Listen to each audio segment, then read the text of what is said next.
मैं प्रत्यूष कौशल आज आपके लिए लेकर आया हूँ मुंशी प्रेमचंद जी के द्वारा रचित बड़े भाई साहब कहानी। इस कहानी को मैं आपको आज बताने जा रहा हूँ। उससे पहले हम लोग थोड़ा सा मुंशी प्रेमचंद जी के बारे में जानेंगे। वैसे तो मुंशी प्रेमचंद जी का जन्म उत्तर प्रदेश के बनारस के छोटे से गांव लम्ही में हुआ था। इनका जन्म 1880 में और इनकी मृत्यु 1936 ईस्वी में हुई। इस छोटे से काल खंड में इन्होंने जो रचनाएं की वो अद्भुत हैं। उन्होंने समाज में व्याप्त राजनैतिक, आर्थिक, सामाजिक जो कठिनाइयाँ थी, जो लोग यथार्थ में जी रहे थे, उन्होंने कुठाराघात करने का प्रयास किया गया है, जो अति सराहनीय है और नैसर्गिक रूप से आज भी समाज में कहीं न कहीं देखने को मिल जाता है। मुंशी प्रेमचंद जी यूं ही कथा सम्राट और उपन्यास सम्राट नहीं कहे जाते, क्योंकि उनके शब्दों को जब देखेंगे तो आप पाएंगे कि ग्रामीण परिवेश की जो बातें हैं उसको वो बहुत ही सहज, सरल और सुगम तरीके से समझाने का प्रयास किए हैं। आज मैं जो कहानी आपके समक्ष प्रस्तुत करने जा रहा हूँ, यह कहानी बड़े भाई साहब CBSE कक्षा 10वीं के सिलेबस में पढ़ना है हम लोगों को, तो मैं उस पे आज जिक्र करूँगा। यह जो कहानी है कहीं न कहीं ये हमारे समाज में घट रही घटनाओं को लेकर रचना किया गया है। जिस समय यह कहानी रचित हुई थी मुंशी प्रेमचंद जी के द्वारा, उस कालखंड में जो उन्होंने इतनी गहराई से, इतनी सूक्ष्मता से, मुंशी प्रेमचंद जी ने दो भाइयों के बीच जो घटनाएं घटी उसको बड़े सुंदर ढंग से, बड़े सरल तरीके से वर्णित करने का प्रयास किया है, जो बहुत ही सराहनीय है। दो भाई किस प्रकार एक दूसरे से परेशान होते हैं। इसमें जो बड़ा भाई होता है वो हमेशा संस्कारों, मूल्यों और शिक्षा जगत में अच्छी नींव के बारे में, मजबूत नींव की बात करता है और वह बहुत ही शिक्षा के प्रति गंभीर है। लेकिन एक तरफ जो छोटा भाई है, कहीं न कहीं छोटा होने के कारण उसमें बचपना है, नटखटपन है और कहीं न कहीं वो स्वेच्छाचारी है। अर्थात वो सब कुछ करना चाहता है जो एक सामान्य बच्चा करना चाहता है। वह उन बच्चों की तरह पतंगे उड़ाना चाहता है, वो अन्य बच्चों की तरह खेलना चाहता है, सब कुछ करना चाहता है। लेकिन जो बड़ा भाई है, कहीं न कहीं उसके अंदर एक जिम्मेवारी भी है अपने परिवार के प्रति, अपने माता पिता के प्रति, कि हमें माता पिता इतने पैसे खर्च करके पढ़ा रहे हैं, तो कहीं न कहीं हमें उसके मूल्यों को समझना होगा। और वो अक्सर छोटे भाई को इसके बारे में समझाते हैं। और वही नोक झोंक जो होता है, या बोल सकते हैं कि कहीं ना कहीं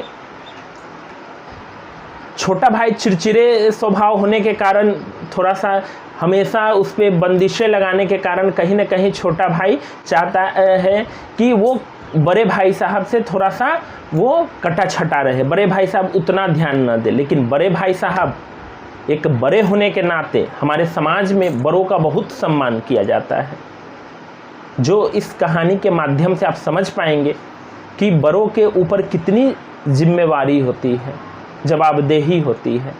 कहीं ना कहीं इस कहानी में भी बड़ा भाई अपने जिम्मेदारियों का निर्वहन करते करते वो थक जाता है। और कहीं ना कहीं मुंशी प्रेमचंद जी ने कहीं ना कहीं शिक्षा पर भी एक प्रश्न चिन्ह उठाया है कि हमारी शिक्षा पद्धति कैसी है, जिसमें पढ़ने वाले बच्चे, गंभीर पढ़ाई करने वाले बच्चे फेल हो जाते हैं, लेकिन जो स्वेच्छाचारी बच्चे होते हैं, जो मनमर्जी से पढ़ते हैं, वो कहीं ना कहीं अव्वल हो जाते हैं। तो मुझे ऐसा लगता है, हो सकता है बड़े भाई साहब और छोटे भाई साहब का जो व्यक्तित्व रहा हो अलग हो, मानसिक क्षमताएं अलग हो, व्यक्तिगत विभिन्नताएं अलग हो सकता है कुछ भी कारण हो। तो हम लोग अब चलेंगे कि वास्तविक रूप से क्या समस्याएं आती है इसमें, उसके बारे में हम लोग इस कहानी के माध्यम से समझ पाएंगे और उसकी गहराइयों को समझ पाएंगे। मेरे भाई साहब मुझसे 5 साल बड़े, लेकिन केवल 3 दर्जे आगे। उन्होंने भी उसी उम्र में पढ़ना शुरू किया था जब मैंने शुरू किया, लेकिन तालीम जैसे महत्व के मामले में वे जल्दबाजी से काम लेना पसंद न करते। इस भवन की बुनियाद खूब मजबूत डालना चाहते थे, जिस पर आलीशान महल बन सके। 1 साल काम 2 साल में करते थे, कभी कभी 3 साल भी लग जाते। बुनियाद ही पुख्ता न हो तो मकान कैसे पायदार बने। उनका मानना था कि शिक्षा में अगर हम नीचे की कक्षाओं में अगर अत्यधिक मेहनत कर लेते हैं, परिश्रम कर लेते हैं, तो कहीं न कहीं हमारा जो उच्च शिक्षा होगा वह बहुत ही मजबूत होगा। ऐसा उनका मानना था बड़े भाई साहब का। मैं छोटा था, वह बड़े थे। मेरी उम्र 9 साल की थी, वह 14 साल के थे।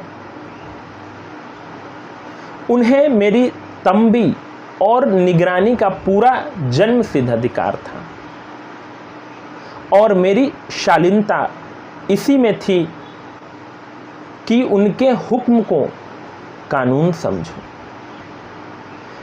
क्योंकि उस समय हमारे समाज में और आज भी वर्तमान परिदृश्य में अगर हम देखते हैं तो हम पाते हैं कि कहीं ना कहीं हमारे परिवार में जो बड़े होते हैं उनका परम कर्तव्य बनता है कि छोटों को मार्गदर्शन करें। तो उस समय भी वैसा हो रहा था। वो अपना जन्मसिद्ध अधिकार बड़े भाई समझ रहे थे कि छोटों को की परवरिश और पढ़ाई उनके ऊपर निर्भर करती है। वह स्वभाव से बड़े अध्ययनशील थे, हरदम किताब खोले बैठे रहते और शायद दिमाग को आराम देने के लिए कभी कॉपी पर, किताब के हाशियों पर चिड़ियों, कुत्तों, बिल्लियों की तस्वीर बनाया करते थे। कभी कभी एक ही नाम या शब्द या वाक्य 10-20 बार लिख डालते थे। कभी एक शेर को बार बार सुंदर अक्षरों में नकल करते। कभी कभी ऐसी शब्द रचना करते जिसमें न कोई अर्थ होता न कोई सामंजस्य। मसलन एक बार उनकी कॉपी पर मैंने यह इबारत देखी, स्पेशल अमीना, भाइयों भाइयों, दरअसल भाई भाई, राधेश्याम, श्रीयुत राधेश्याम। 1 घंटे तक इसके बाद एक आदमी का चेहरा बना हुआ था। मैंने बहुत चेष्टा की कि इस पहेली का कोई अर्थ निकालूं, लेकिन असफल रहा और उनसे पूछने का साहस न हुआ। वह 9वीं जमात में थे और मैं 5वीं में। उनकी रचनाओं को समझना मेरे लिए छोटा मुंह और बड़ी बात थी। मेरा जी पढ़ने में बिल्कुल नहीं लगता। 1 घंटा भी किताब लेकर बैठना पहाड़ था। मौका पाते ही हॉस्टल से निकलकर मैदान में जाता और कभी कंकरियां उछालता, कभी कागज़ की तितलियां उड़ाता और कहीं कोई साथी मिल गया तो पूछना ही क्या। कभी 4 दीवारी पर चढ़कर नीचे कूद रहे हैं, कभी फाटक सवार उसे आगे पीछे चलाते हुए मोटर कार का आनंद उठा रहे हैं। लेकिन कमरे में आते ही भाई साहब का वह रुद्र रूप देखकर प्राण सूख जाते। उनका पहला सवाल यह होता, कहाँ थे? हमेशा यही सवाल इसी ध्वनि में हमेशा पूछा जाता था और इसका जवाब मेरे पास केवल मौन था। न जाने मेरे मुंह से यह बात क्यों निकलती कि ज़रा बाहर खेल रहा था। मेरा मौन कह देता कि मुझे अपना अपराध स्वीकार है और भाई साहब के लिए उसके सिवा और कोई इलाज न था कि स्नेह और रोष से मिले हुए शब्दों में मेरा सत्कार करे। इस तरह अंग्रेजी पढ़ोगे तो जिंदगी भर पढ़ते रहोगे और एक हर्फ न आएगा। अंग्रेजी पढ़ना कोई हंसी खेल नहीं कि जो चाहे पढ़ ले। नहीं, ऐरा गैरा नत्थु खैरा सभी अंग्रेजी के विद्वान हो जाते। यहाँ रात दिन आंखें फोड़नी पड़ती है और खून जलाना पड़ता है, तब कहीं यह विद्या आती है। और आती क्या है? हाँ, कहने को आ जाती है। बड़े बड़े विद्वान भी शुद्ध अंग्रेजी नहीं लिख सकते, बोलना तो दूर रहा। और मैं कहता हूँ, तुम कितने घोंघा हो कि मुझे देखकर भी सबक नहीं लेते। मैं कितनी मेहनत करता हूँ, यह तुम अपनी आँखों से देखते हो। अगर नहीं देखते तो यह तुम्हारी आँखों का कसूर है, तुम्हारी बुद्धि का कसूर है। इतने मेले तमाशे होते हैं, मुझे तुमने कभी देखने जाते देखा है? रोज ही क्रिकेट और हॉकी मैच होते हैं। मैं पास नहीं फटकता, हमेशा पढ़ता रहता हूँ। उस पर भी 1 दर्जे में 2-2, 3-3 साल पढ़ा रहा हूँ। फिर भी तुम कैसे आशा करते हो कि तुम यूँ खेलकूद में वक्त गवाकर भी पास हो जाओगे? मुझे तो 2 ही 3 साल लगते हैं। तुम उम्र भर इसी दर्जे में पढ़े सरते रहोगे। अगर तुम्हें इस तरह उम्र गंवानी है तो बेहतर है घर चले जाओ और मज़े से गुल्ली डंडा खेलो। दादा की गाढ़ी कमाई के रुपये क्यों बर्बाद करते हो? मैं यह लतार सुनकर आंसू बहाने लगता। जवाब ही क्या था? अपराध तो मैंने किया, लतार कौन से है? भाई साहब उपदेश की कला में निपुण थे। ऐसी ऐसी लगती बातें कहते, ऐसे ऐसे सुक्ति बाण चलाते कि मेरे जिगर के टुकड़े टुकड़े हो जाते और हिम्मत टूट जाती। इस तरह जान तोड़कर मेहनत करने की शक्ति मैं अपने में न पाता था और उस निराशा में ज़रा देर के लिए मैंने सोचने लगता, क्यों न घर चला जाऊं, जो काम मेरे बूते के बाहर है उसमें हाथ डालकर क्यों अपनी ज़िंदगी खराब करूं। मुझे अपना मूर्ख रहना मंजूर था, लेकिन उतनी मेहनत से मुझे तो चक्कर आ जाता था। लेकिन घंटे 2 घंटे के बाद निराशा के बादल फट जाते और मैं इरादा करता कि आगे से खूब जी लगाकर पढ़ूंगा। चटपट एक टाइम टेबल बना लेता, बिना पहले से नक्शा बनाए कोई स्कीम तैयार किए काम कैसे शुरू करूं। टाइम टेबल में खेल कूद की मद बिल्कुल उड़ जाती थी।